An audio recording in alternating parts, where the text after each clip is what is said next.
একসময় অবিভক্ত বর্ধমান, দুর্গাপুর, কাটোয়া, আসানসোল এই বৃহৎ বর্ধমানে ছিল 4টি লোকসভা কেন্দ্র। তারপর সীমানা পুনর্বিন্যাস, ডিলিমিটেশন, এবং সেখান থেকেই 2009 থেকে তৈরি হলো নতুন লোকসভা কেন্দ্র পূর্ব বর্ধমান।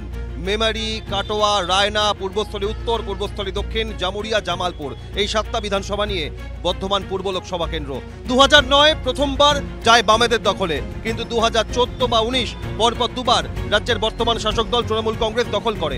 কিন্তু এই পূর্ব বর্ধমানের ভোটের ক্ষেত্রে শতাংশ সমীকরণ বদলেছে বারংবার। তার কারণ 2009-এ 6% পাওয়া ভোট বিজেপির, তা বেড়ে 2014-এ 12 আর 2019-এ এক লাফে 38% বেশি ভোট পেয়ে শাসক দলের ঘাড়ে নিঃশ্বাস ফেলেছিল বিরোধী বিজেপি। তাই সেখান থেকেই 2024-এ ভোটের সমীকরণে একদিকে শাসক দল তৃণমূল, অন্যদিকে বিজেপি, অন্যদিকে বাম কংগ্রেস আবার কতটা উজ্জীবিত বুঝতেই সাধারণ মানুষের মতামত জানতে পাবলিক পালস নিয়ে পূর্ব বর্ধমানে ক্যামেরায় জ্যাকি সিং এর সঙ্গে আমি অভিক বসু।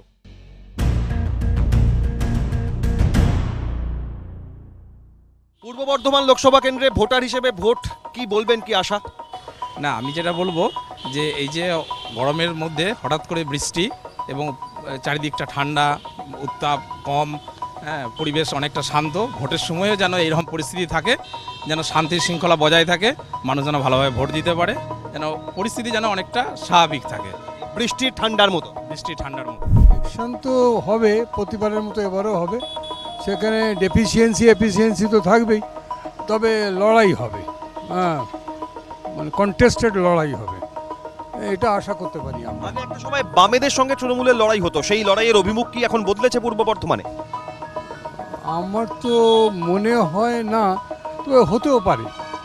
বামরাই এখানে প্রিন্সিপাল ছিলেন, তো তা এখন তো বামরা সর্বতভাবে প্রিন্সিপাল নয়, তার সঙ্গে বিজেপিও আছেন, বিজেপি এখানে কম্পিটিটিভ। মনে তো হচ্ছে যে তখনও বৃষ্টি হবে, এরকমই হবে আর ভোটের বৃষ্টি। হ্যাঁ, এরকমই বৃষ্টি হবে মনে হচ্ছে। ভোটের আগে ঠিক কি বলবে এলাকার প্রবীণ নাগরিক হিসেবে? এসে চালিয়ে খাই, বা আমার ধানের গোলা বা নষ্ট হয়ে গেছে, আরও অনেক কিছু প্রবলেম আছে, এই কারণে মাথায় ভিজে গাড়ি চালাচ্ছি। এখানকার ভোট বর্ধমান পূর্বে কি বলবে তুমি ভোটার হিসেবে? তাপ্পি যেন মারা না হয়, ভালোভাবে কাজটা যেন হয়। ভোটার হিসেবে কি আশা রাখবে? দিকে দিকে যা তোলাবাজি চলছে কিছু কিছু জায়গায়, আমরা চাইছি যেন তোলাবাজিটা না হয়, সুষ্ঠুভাবে যেন ভালো করে সব শান্তিপূর্ণভাবে চলে হয়, আমরা এটাই আশা করব। তুমি সাফ সাফাইয়ের কাজ কোথায় করো? দোকানে। তুমি তো নতুন ভোটার, এই আরো একটা ভোট আসছে বর্ধমান পূর্বে, ভোটের আগে কি বলবে নতুন ভোটার? কি বলবো দাদা, সাফ সাফাই চাই। তাদের সাফাই চাই, খারাপদের আর ভালোদের চাই। আগে ভোটার হিসেবে কি প্রত্যাশা রাখবেন? দেখতেই পাচ্ছেন বৃষ্টি হচ্ছে, রাস্তাঘাটের কি অবস্থা, জল জমে গেছে। তো ভবিষ্যতে প্রতিশ্রুতিতে যেন কোনো জল না থাকে, সেইটুকুই আমাদের চাওয়ার, আর কিছু না। নতুন প্রজন্ম কি আশা রাখে কর্মসংস্থান উন্নয়নের ক্ষেত্রে? কর্মসংস্থান তো এখন যেভাবে জল মিশে আছে, তো সেটাকে বিশুদ্ধ করতে হবে, শুদ্ধ করতে হবে, এটুকুই আশা, যেন পরবর্তী প্রজন্মে প্রত্যেকে যেন মানে কোনো একটা কর্মসংস্থান, কোনো একটা ঠাই যেন মাথা উঁচু করে যেন বাঁচতে পারে, এইটুকুই বলার। মানে কারো উপর যেন নির্ভরশীল হয়ে থাকতে না হয়, মাথা উঁচু করে যেন বাঁচতে পারে তারা। এটা কি হাড্ডাহাড্ডি হবে ভোটের মনে হচ্ছে এবার ময়দানে? হবে হয়তো। বহু বছর ধরে বর্ধমানকে দেখছেন, আরো একটা লোকসভা নির্বাচন, দেশের নির্বাচন, কি প্রত্যাশা রাখবেন ভোটের আগে? প্রত্যাশা এটাই রাখবো যে ভোটটা যেন খুব সুন্দরভাবে হয়, ভালোভাবে হয়, মানুষ যেন ভোট দিতে পারে, একদম নির্ভয়ে ভোট দিতে পারে, কোনো রকম গোলমাল আমরা চাই না। সাধারণ মানুষ চায় শান্তিপূর্ণ নির্বাচন, এবং শান্তিপূর্ণভাবে ভোট হবে, এবং মানুষ শান্তিপূর্ণভাবে ভোট দিয়ে যাকে ইচ্ছা নির্বাচিত করবে, এবং ভোটের পরেও শান্তি বজায় থাকবে, এটাই আমরা আশা করব। মানে এই বাংলায় অধিকাংশ মানুষের শান্তিপূর্ণ হওয়ার কথা বলেন কেন? কারণ ভোট আর ভয় এটা কি সমার্থক হয়ে গিয়েছে অনেকটা? বর্তমান যা পরিস্থিতি বা বিগত যে নির্বাচনগুলো হয়েছে তাতে ভোট আর ভয় সমার্থক হয়ে গেছে, কিন্তু আমরা সাধারণ মানুষ এটা চাই না।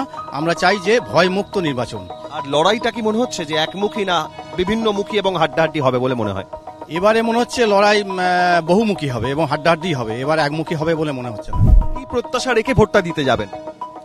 নির্বাচন মানেই প্রত্যেক মানুষ প্রত্যাশা করে যে নতুন কিছু আসবে, এবং তার জন্য আমরা এটাই ভাববো যে আমাদের জীবনের যে রঙগুলো সেগুলো যেন আমরা প্রত্যেকে অনেক রঙে মিলে মিশে একসঙ্গে হয়ে যেন আমরা নিজেদের জীবনটাকে নতুন করে গড়ে তুলতে পারি। এখন তো অনেক রং একসঙ্গে প্রচারে বেরিয়েছে আলাদা আলাদা ভাবে, এই রঙের মধ্যে থেকে কোন রং মানুষের মনে জায়গা করবে সেক্ষেত্রে কোনো আভাস ইঙ্গিত পাচ্ছেন?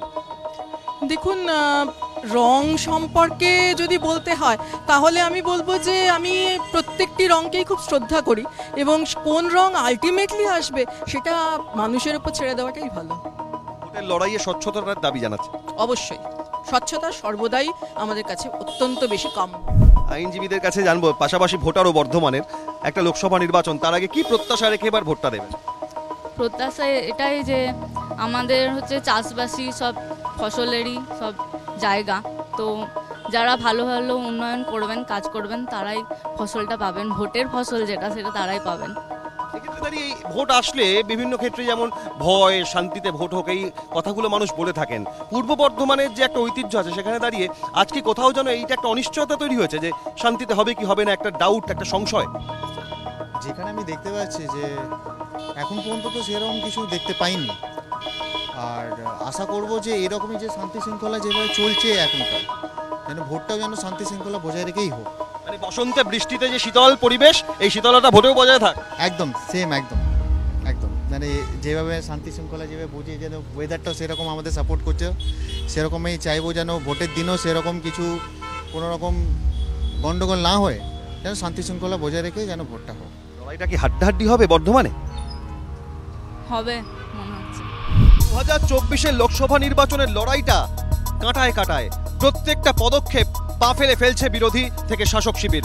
তার কারণ পূর্ব বর্ধমান লোকসভা কেন্দ্রে 2009, 2014 বা একই সঙ্গে 2024 যেভাবে এই লড়াইয়ে ভোটের সমীকরণ এবং শতাংশের বদলেছে হার, তাতে 2024 লড়াই হবে হাড্ডাহাড্ডি, টক্কর হবে শেয়ানে শেয়ানে, এমনটাই বলছেন পূর্ব বর্ধমানের ভোটাররা।